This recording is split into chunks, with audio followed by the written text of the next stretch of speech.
वालेकुम। आइए Mohammad Qasim from unique lecture साहब जी के। अच्छा, जैसा कि हमने एक लेक्चर सीरीज़ स्टार्ट की है किसी भी कॉम्पिटिटिव एग्ज़ाम को क्रैक करने के लिए। ये लेक्चर्स, ये वीडियोस आपको बहुत ही सपोर्ट करने वाले हैं। ख़ासतौर पे अभी जो सिंध पब्लिक सर्विस कमीशन इम्तिहानात लेने जा रही है वहाँ पे, और STS IBA जो इम्तिहानात ले रही है फ्राम 5 to 15, वहाँ पे भी ये लेक्चर्स, ये वीडियोज़ आपकी बहुत ही हेल्प करने वाले हैं। ना ही सिर्फ सिंध पब्लिक सर्विस कमीशन के हवाले से, बल्कि और भी जो सर्विसेज हैं जो कॉम्पिटिटिव एग्ज़ाम लेते हैं वहाँ पे भी ये लेक्चर्स आपकी बहुत हेल्प करने वाले हैं। तो इससे पहले भी हमने काफ़ी लेक्चर्स बनाए हैं। आज का जो हमारे लेक्चर है वो है pre partition period of India, lecture number 4।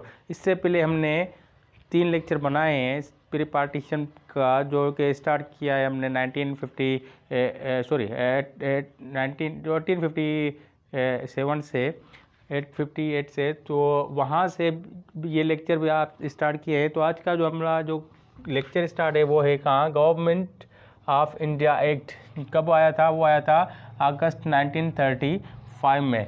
अगस्त 1935 में ये एक्ट आया था, जिसमें ये एक्ट आया था और जिसमें ये मुतालबात जो कांग्रेस की तरफ से हो रहे थे मुसलसल, और मुस्लिम लीग की तरफ से जो हो रहे थे, उन्होंने वो जो एक्ट, इन्होंने ब्रिटिश ने इस एक्ट में वो मुतालबात भी माने थे, और कुछ जो थे जो डिमांड्स थी उन्होंने वो कबूल किए थे। हमें इनके डिमांड्स मानने चाहिए, जो यहाँ पे लीडरान थे उनके जो मुतालबात थे।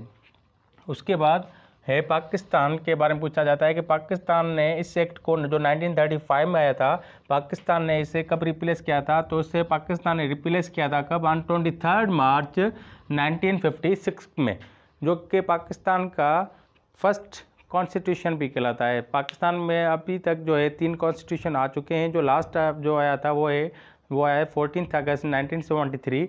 जो फर्स्ट जो कॉन्स्टिट्यूशन है वो आया था 23 मार्च 1956 में। तो पाकिस्तान ने इस एक्ट को जो रिप्लेस किया है, जो अगस्त 1935 में हुआ था, उसको रिप्लेस किया है ऑन 23 मार्च 1956 को। अच्छा, उसके बाद separation of Sindh from Bombay वो कब हुआ था? वो हुआ था 1 अप्रैल 1936। इससे पहले बॉम्बे सिंध जो था, जब सिंध पे ब्रिटिश ने कब्ज़ा किया था 1843, तो ब्रिटिश ने बॉम्बे के साथ इसको मिला दिया था सिंध को।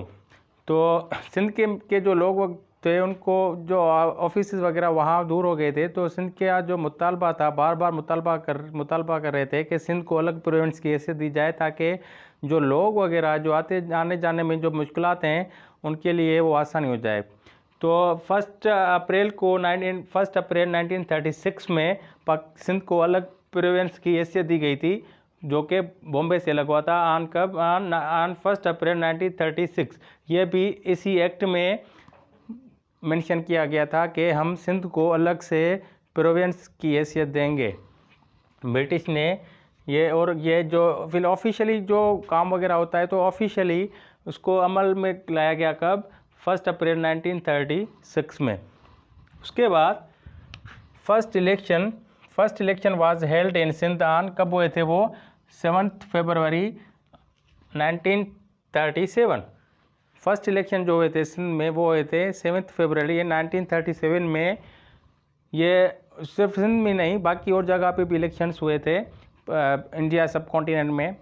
तो सिंध के हवाले से आपसे पूछा जाता है कि सिंध में कब हुए थे, वो आपको पता होना चाहिए। वो हुए थे 7 फरवरी 1937 को हुए थे। और first CM of Sindh was sir Ghulam Hussain Hidayatullah.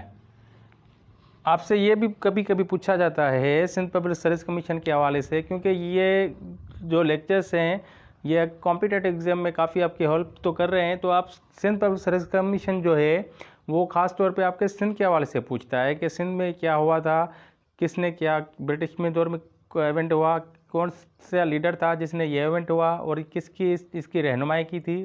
जो लोग हैं वो आपको बताना चाहिए। तो बहरहाल ये है कि CM of Sindh was first CM of Sindh was कौन थे? सर गुलाम हुसैन हिदायतुल्लाह, जो हुए थे 1937 में। उसके बाद corrupts mission and quite India movement, ये कब हुआ था? ये हुआ था 1942। ये दोनों अलग अलग इवेंट है।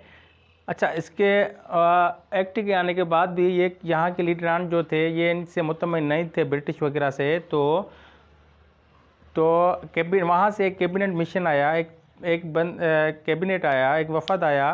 कहाँ से? ब्रिटिश से आया। तो उन्होंने यहाँ के जो लीडरान थे उनके साथ बातचीत करके जो उनके प्रॉब्लम थे उनको हल करने की कोशिश की थी। तो उसमें 4 बंदे थे कुल मिला के, मिस्टर क्रिप्स थे और क्या, अच्छा, इसकी जो लीडर थे उस मिशन के, उस कैबिनेट के, वो मिस्टर क्रिप्स थे। तो इसलिए इसको क्रिप्स मिशन या क्रिप्स कैबिनेट भी कहा जाता है। तो वो आए थे 1942 में, और इनके साथ जो बातें हुई थी कांग्रेस वगैरह या मुस्लिम लीग की, वो भी इनको मुतमिन नहीं कर सके। तो यहाँ के जो लीडरान थे उन्होंने एक मूवमेंट स्टार्ट की, उसका नाम है क्वाइट इंडिया मूवमेंट। अभी आप इंडिया को छोड़ दो, हमें आज़ादी दो, क्योंकि इन 1942 में जो है एक वर्ल्ड वार 2 भी चल रहा था। तो इसलिए ब्रिटिश जो थे काफ़ी सारा उनका ध्यान उस तरफ था, वर्ल्ड वार 2 की तरफ। तो यहाँ पे इनको ये बहुत ही तकलीफ दे यहाँ पे गुजारने के लिए सब कॉन्टिनेंट में, इंडिया में। तो अभी एक मौका भी था इन लोगों के पास, मुस्लिम लीग के पास या कांग्रेस के पास, अभी इनको छोड़ना चाहिए और हमें आज़ादी देनी चाहिए।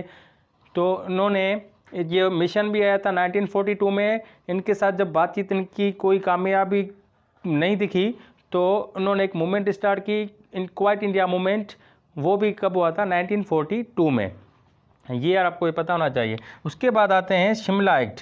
अच्छा, जब ये मिशन जो है कामयाब नहीं हुआ और ये मूवमेंट भी चल गई, तो वहाँ के जो किंग थे ब्रिटिश के, तो उन्होंने यहाँ के जो लॉर्ड थे, लॉर्ड वेविल जो थे वाइसराय, लॉर्ड वेविल, तो उन्होंने उनको टारगेट दिया कि आप इनके साथ बात करें, आप इनके साथ कोई समझौता करें, कोई कॉम्प्रोमाइज़ करें कि ये जो यहाँ पे जो लोग हैं ये एहतजाज वगैरह ना करें, हम थोड़ा जंग से फ्री हो जाते हैं, वर्ल्ड वार 2 से फ्री हो जाते हैं, तो हम इनकी तरफ ध्यान देंगे।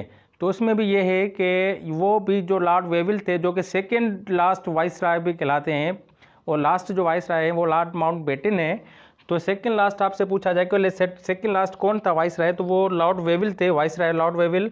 और शिमला कॉन्फ्रेंस कब हुआ था? वो हुआ था जून 1945 में। शिमला एक सिटी है, इंडिया का, आज भी है। वहाँ पे लॉर्ड वेविल के साथ जो थे लीडरान मिले थे, मुस्लिम लीग के लीडरान भी मिले थे और कांग्रेस भी लीग के लीडरान मिले थे।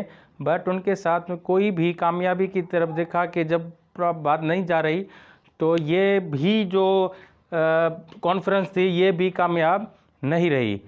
तो लॉर्ड वेविल ने देखा कि अभी ये बातचीत से मसला हल नहीं हो रहा, तो उन्होंने ख़त्म कर दिया और अपने जो किंग थे वहाँ पे उनको बताया कि ये लोग मान नहीं रहे हैं हमसे। उसके बाद direct action day celebrated on 16 अगस्त 1946। ये मिस्टर जिन्हा ने सेलिब्रेट किया था डायरेक्ट एक्शन डे कब? 16 अगस्त 1946। ये भी आपसे पूछा जाता है कि मुस्लिम लीग ने, मिस्टर जिन्हा ने डायरेक्ट एक्शन डे कब सेलिब्रेट किया था, तो आपको वो पता होना चाहिए। Direct action day celebrated on 16 अगस्त 1946। तो उम्मीद है ये आज का लेक्चर आपको काफ़ी पसंद आया होगा। Thank you for watching and अल्लाह हाफिज़।